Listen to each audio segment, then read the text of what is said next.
টিফিনে আমি chicken soup তৈরি করছি। প্রথমে চিকেনগুলো একটুখানি অয়েলের মধ্যে কড়াইতে একটু তেল নিয়ে নিয়েছি। তারপরে চিকেনগুলো একটু নেড়েছে, আর তারপর সবজিগুলো আমি একটু আলাদাভাবে বয়েল করবো। আর এই চিকেনের সঙ্গে আমি ক্যাপসিকাম, পেঁয়াজ আর একটু 2-4 কোয়া রসুন কুচনো দিয়ে দিলাম। দিয়ে এগুলোকে একটু নেড়ে ছেড়ে একটু ঢাকা দিয়ে রেখে দেবো।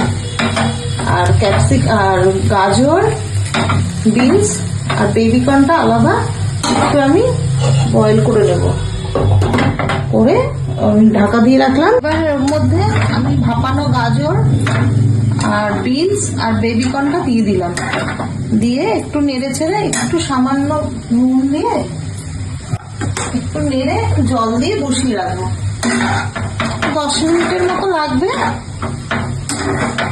এবার আমি একটু জল দিলাম।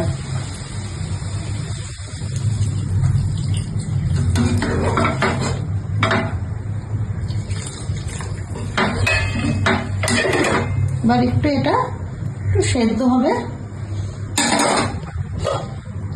আমি একটুখানি সামান্য একটু দুধ দেব স্যুপটার মধ্যে। দুধ দিলে জিনিসটা একটু টেস্টিটা বেশি ভালো হয়। আর একটু গোলমরিচের গুঁড়ো,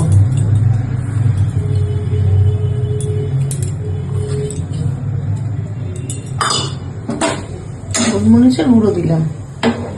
আমার স্যুপ রেডি। একটু নামানোর পরে একটু বাটার দিয়ে দেবো। আমার চিকেন স্যুপ রেডি হয়ে গেছে। এবার নামানোর পর একটু বাটার দিয়ে আমি পরিবেশন করলাম। দেখবেন আপনারা কেমন লাগে। যদি ভালো লাগে তাহলে শেয়ার করে দেবেন, সাবস্ক্রাইব করে দেবেন। আপনারা বাড়িতে তৈরি করে বানিয়ে খাবেন, খেতে খুব সুস্বাদু হয়। দেখা হবে পরের ভিডিওতে।